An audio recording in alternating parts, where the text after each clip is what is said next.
Hello everyone, welcome again to my YouTube channel. Today we will see how we can read the data, the Salesforce data in the Lightning Web Components using the wire services. As we all know, whenever we want to read the Salesforce data into the Lightning Web Component, we need to use the reactive wire services there. We use the added wire in the components JavaScript class to specify any method, and then you can use the added wire to a property or a function. If you see the basic syntax of utilizing the that wire syntax onto a property or function is pretty simple there. At the same time, because these are all the static ones where you have to provide the Apex method name, you need to import it to the Salesforce namespace, and then you need to give the Apex parameter if there are any, and the property functions. It has to be designated with the property or a function, the added wire attribute or added wire decorator. At the same time, we all know that we can also pass in the dynamic parameters. So how we can pass the dynamic parameters to our Apex methods? For example, I'll give you one very basic example where let's say you have a component and that component you have to give it to the home page or the account record page. And suppose you have a requirement where onto the home page you need to display the number of contacts, right? And at the same time, if you are onto the account page, at the same time you will be seeing that on the account page you will be able to see the related information of the contacts for that specific account. Okay, so just consider this is all as a dynamic way. For example, let's say if I am at the home page here, let me refresh it again just to avoid any caching issues. Now, if you see what this component is doing, this is just displaying you the list of the contacts, whole list of the, instead of getting all the contacts, what I'm doing is just for the demoing purpose, I'm taking the first 10 contacts in the system and trying to displaying it here. Now what I can do is I can simply give the account name here. Let's say I am giving Acme, and it will give me the contacts associated with this account Acme. So this is kind of very dynamic in nature, and in the backend we are using the Apex methods, and we are just decorating those Apex methods being imported into the LWC with the @wire. Now we will see all this in action in two ways. One is with using the dynamic parameters straightforward, and then we will also see how we can use the complex dynamic parameters there. Let's jump onto the VS Code, and then there we will see how it can be done.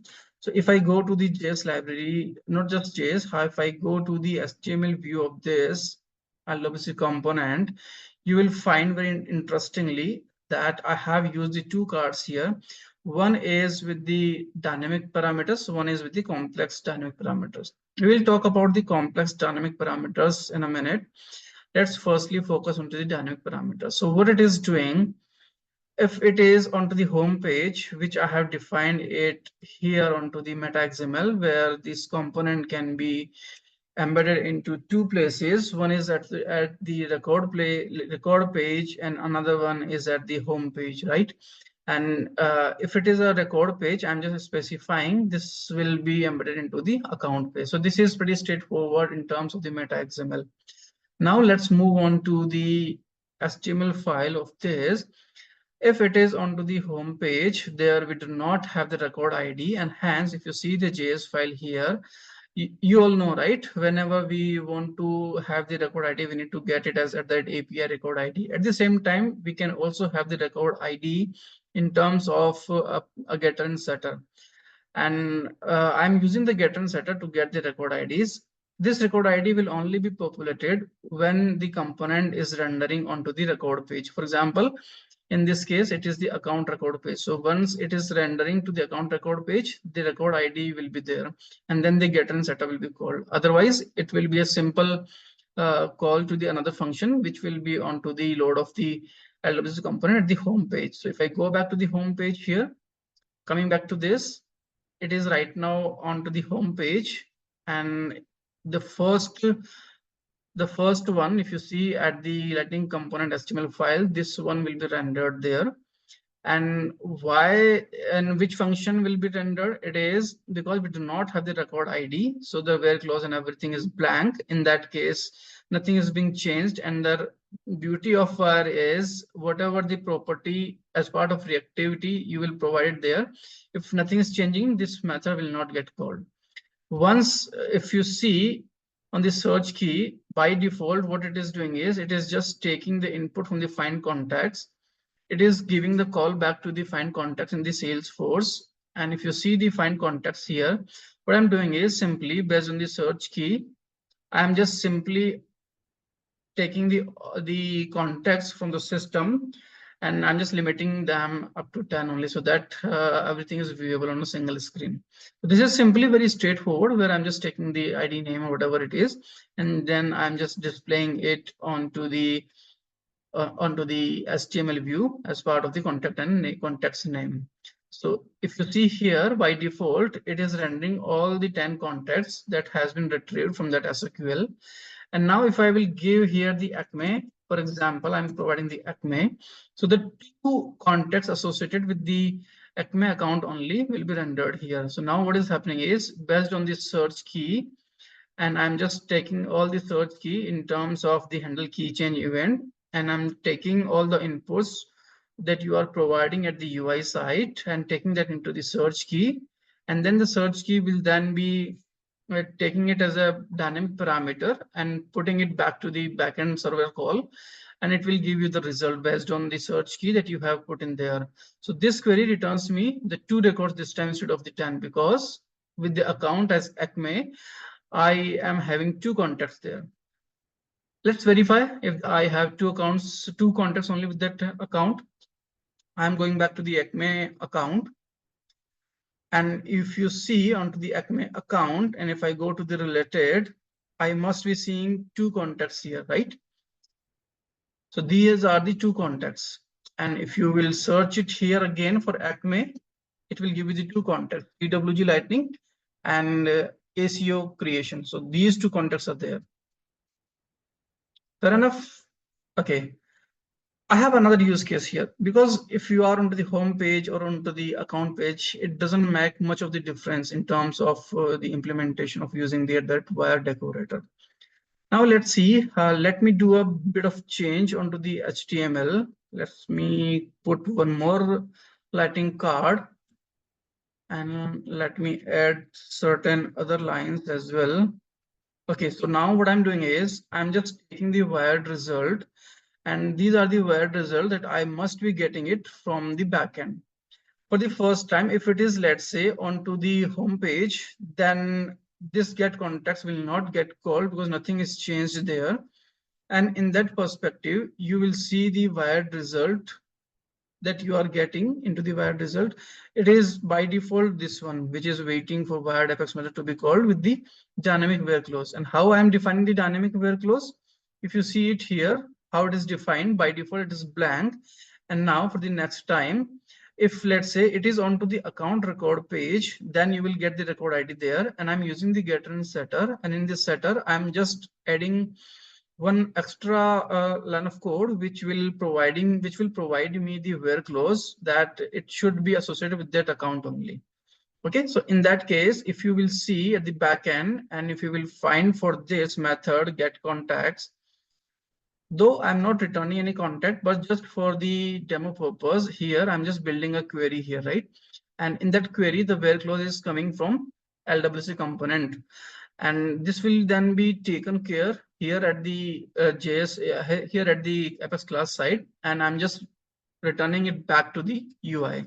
So once I have this get context method turning in and it's run successfully, then I am getting the data, and I'm just putting the data, that specific SQL that I have formed here.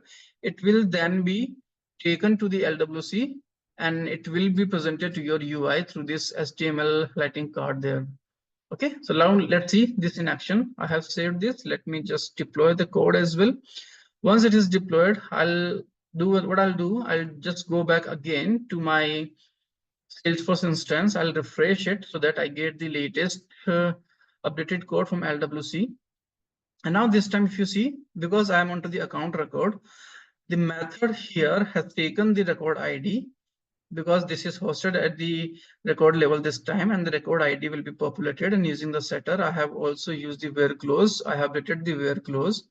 And once this is updated, this has given me the result there. If you see here, it is different thing. The data, it did not return any data. It will not return any data if it is at the home page, but if it is at the account record page, it will return the SQL. Now, if you see the data that has been returned by that Apex method, it will be given to the wired result, right? And the same will then be given to UI into the wired result. Now, if you see here, the wired result, it is printing select ID name from account, where account ID is this, and you can verify this account ID by looking at the URL. So this is the same ID. Okay. Next, if I go to the home page, you will see, because I do not have this account ID being given to the backend services, even though this Apex class runs, it returns the query, but I'm not returning any specific query here because the where clause is blank. In that case, what is happening is, if you see, the data is returning blank and it is not being updated with the wired result data. And if you see this time, the wired result, which I have given as waiting for wired Apex method to be called with dynamic where clause, it remains intact, and the same will be displayed onto the UI into the wired result. And this is what it is happening. Waiting for wired Apex method to be called in the dynamic where clause. So if you see how we have used the dynamic where clause to make a where clause, if you will do it directly here, like for example, if you want to put in like this way,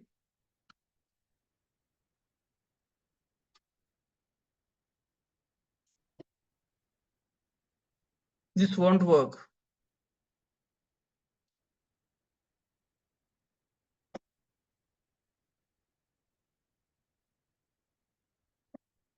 Okay, so if you will try to do it this way, this won't work.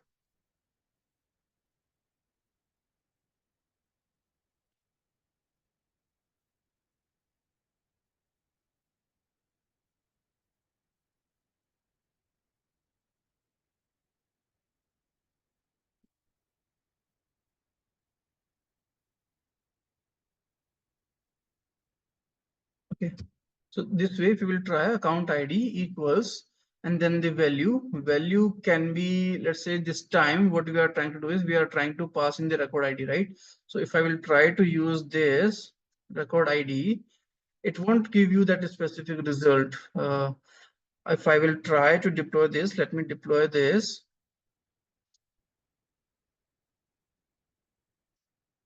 Okay, so now this will be deployed, and if I go back again here and to the accounts, let me refresh this. Okay, so you will find this error because the record ID is not there. It will not understand what is the record ID this time. Even though if you will try to use the same record ID, this as well, still it will not be possible to read the data from the record ID because it's not changed actually by the time the wire method has been called. So this way it will not be an actual dynamic parameter. If you want to make it dynamic, see, again, this will not be correct way. You will always get this such kind of errors. And if you really want to make it happen, then what you need to do is you need to change this accordingly so that into the getter of the record ID, you can set the where clause, and using that where clause, the changes will be reflecting onto the where clause. And in terms of reactivity, it will be passed on to the Apex method and it will be displaying you correctly.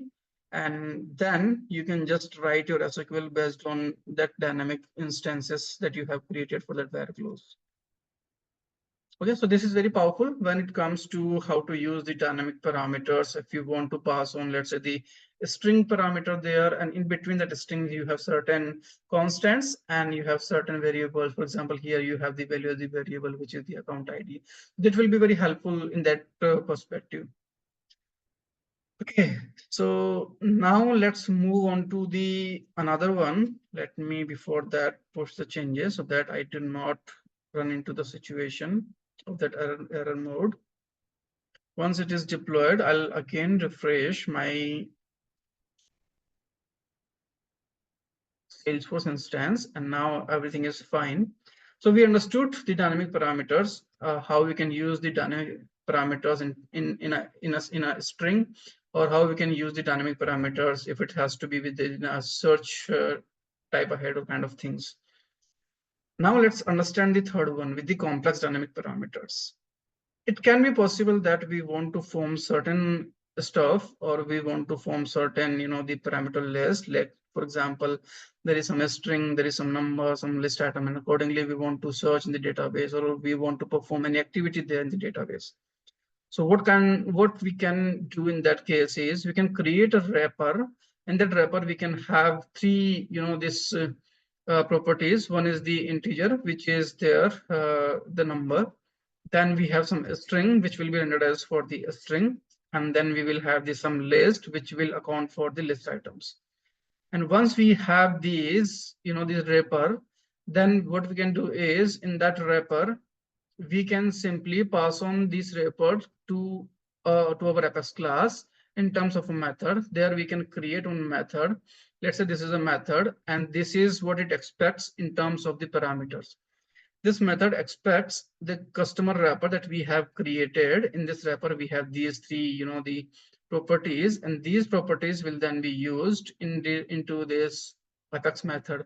So this expects, previously we were just providing the inputs in terms of a string, or we can also give any primitive data types, be it number or whatever it is. But when it comes to the Apex methods, it comes into the string way, and then we can manipulate over there.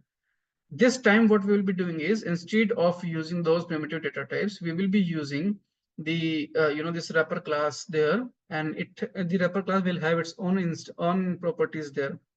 So whatever the value we will be putting in, for example, let's say what we have done is you entered then some text, some string as a string, and then some integer, and then some list values there. So if you see here, this response will then be returned back to our LWC component using that method into this check Apex types, and then it will display the result there. So how it is being displayed, whatever the changes you will make it there, accordingly we have certain, these functions or the events. We have the different events onto the on change for input as string, for input as number, and for input as list items.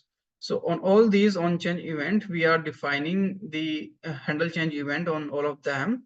And we will take the latest and the updated output from the Apex class, and using those Apex methods, the check Apex types, and we will be just providing the wrapper as the parameter input to this method.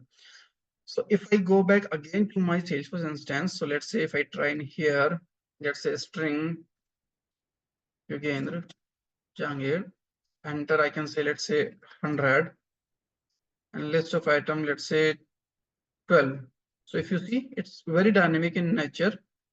Let me put 5. Okay, this is very dynamic in nature. You can see whatever I have entered at the top into the string number in list items, it's being actually defining me all of them, manipulating them in the Apex method, and returning me back. So if you see the Apex method here, it is saying you entered then some string. So I entered, you gain the Jangir as a string, and some number as integer value. I entered 100 as integer value. And then the list contains the number of items that I have specified here. The list contains 5 items. It's all very dynamic in nature. I can put it 200, let me put it 150, maybe let's say 15. So this will be updated as 15. Now, if I go back here into the code, how it has been done, as I was showing you, I have these 3 inputs. One is for string, to take the string value, one for the number value. I have already given the min max, so that's why I was getting the validations there. And then the list, I am giving the list from 0 to 10. And using those on change event, if you see here onto the JS file, what I will be doing is, into the JS, I will basically be performing a object manipulation there. For example, if it is Apex method, then into the Apex method, I need to pass on the parameter as the wrapper rather than giving as an string parameter. So what I need to do here is, if I have to pass on the wrapper parameter, in that case, I need to create an object in terms of parameter object. And this has some, the inputs, some string, some integer, and some list. And these inputs or the keys should resonate to what you have defined into the wrapper. So I have defined into the wrapper as some integer, some string, and some list. And these will be resonating to your object definition that you have created, right? So the key will be the same, and the value will differ in terms of what you are providing in terms of the UI input. So on the change of those events at the UI side onto the string number or list of items, the respective change event will fire and it will update the parameter object based on that value that you have defined there. So if it is, let's say for the string change, then I'm just changing to the sum string of the object of the parameter object, and the string value will get updated to the value that I have given onto the string input box. Same goes for the number input box. On the change of those numbers, I have handled the change, and I'm just updating the some integer of the parameter object that I need to pass on to the Apex method, and it will be updated there. Okay, and I need to pass it into the integer, so that is fine. That's not a problem. Same goes for the list one. So this also I can update it using the list. Okay, so this way, how I have achieved it using those change events and using these check Apex types and providing the parameter as the complex parameter. This is not the straightforward string integer parameter this time, whereas this is the wrapper parameter, which has its own defined structure of the integers, string, and the list of inner wrapper. So this way, how I have achieved all these things. And that's why I have separated this with the dynamic string parameters in terms of how you can use the complex parameters as well while you are dealing with the Apex methods using the wire decorator. And this also holds true once you will have the same kind of behavior and if you will embed the same component to the homepage as well. It has no dependency right now, but you can manipulate the data and manipulate your code, manipulate the changes according to your need there. So if I will again type in here something different, it's a 70, then it will be reflecting as 70. So this is all about how we can utilize the dynamic parameters while using the that wire decorator with the Apex methods into the Lightning Web Components. Stay tuned for more such videos. If you like my video, hit the like button and share and subscribe. Thank you. Thank you very much.